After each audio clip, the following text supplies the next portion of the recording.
Big boss Malayalam season 7 live അപ്ഡേറ്റ്സിലേക്ക് പോവാം. ഇത് എപ്പിസോഡിൽ കാണിച്ച പോലെ ഒന്നും അല്ല കേട്ടോ. അനീഷിന് ഭയങ്കര വിഷമമായിട്ടുണ്ട്. ഉള്ളിൽ കൊണ്ടിട്ടുള്ള കേസ് തന്നെയാണ് ഷാനവാസ് ഈ ഒരു സീക്രട്ട് ടാസ്കിന്റെ കാര്യം അനീഷിനോട് പറയാതിരുന്നത്.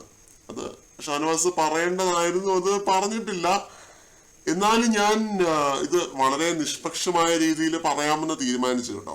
കാരണം രണ്ടുപേരുടെ ഭാഗത്തും വലിയ ശരിയോ തെറ്റോ ഒന്നും ഉള്ളൊരു വിഷയമല്ല ഇത്. നമുക്ക് അങ്ങനെ പറയാൻ പറ്റുന്ന ഒരു ഇഷ്യൂ ആണ്.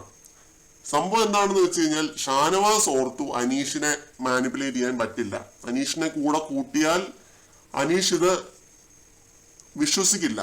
ആദ്യം അനീഷ് പറയാൻ പോകുന്ന കാര്യം ഷാനവാസിന്റെ പണി നോക്ക് എന്നുള്ളൊരു കാര്യമായിരിക്കും അനീഷ് പറയാൻ പോകുന്നത് എന്ന് ഷാനവാസ് ഓർത്തു. അതുകൊണ്ടാണ് ഷാനവാസ് പറയാതിരുന്നതെന്ന് വാഷ്റൂം ഏരിയയിൽ വെച്ചിട്ട് അനീഷിനോട് പറയുന്നതായിട്ട് എപ്പിസോഡിൽ കാണിക്കുന്നുണ്ട്.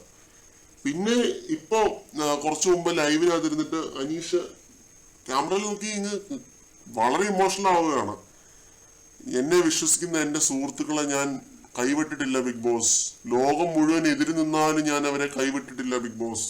എനിക്ക് വളരെ കുറച്ച് സുഹൃത്തുക്കളെ ഉള്ളൂ ബിഗ് ബോസ്, അവരോട് ചോദിച്ചാൽ അറിയാം എന്നൊക്കെ പറഞ്ഞ അനീഷ് ഇങ്ങനെ സെന്റി അടിച്ചോണ്ടിരിക്കുകയാണ്. എന്തൊരു പാവം മനുഷ്യനാണോ! ഓഹോ, ഇത്രയും പാവമുള്ള ഒരു മനുഷ്യനെ ഞാൻ കണ്ടിട്ടില്ല കേട്ടോ. സീരിയസ്ലി പറയുകയാണ്, ഈ ഒരു സീസണിലും കണ്ടിട്ടില്ല ഇത്രയും പാവമായിട്ടുള്ള ഒരു മനുഷ്യനെ. അവിടെ പലരും അനീഷിനെ മിസ്അണ്ടർസ്റ്റാൻഡ് ചെയ്തിരിക്കുന്നതാണ്, തെറ്റിദ്ധരിച്ചിരിക്കുന്നതാണെന്നാണ് തോന്നുന്നത്.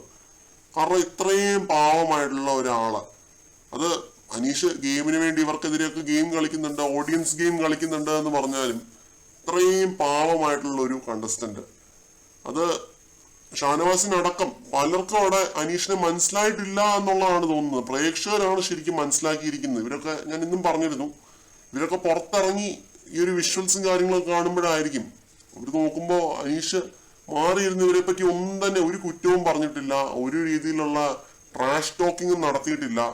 ഇപ്പോ സീക്രട്ട് ടാസ്കിന്റെ കാര്യം ഉറ്റ സുഹൃത്തായിട്ട് കൊണ്ടു നടന്ന ഒരാൾ പറഞ്ഞില്ല എന്ന് പറഞ്ഞൊരു ഇമോഷണൽ ആവുകയാണ്. അപ്പൊ ഇതൊക്കെയാണ് സംഭവം. അനീഷിന് നല്ല വിഷമമുണ്ട്, ഉള്ളിൽ കൊണ്ട കേസ് തന്നെയാണ്, വെറുതെ ചുമ്മാ ഒരു പിണക്കമൊന്നുമല്ല. കൂടുതൽ അപ്ഡേറ്റ്സുമായിട്ട് വീണ്ടും കാണാം.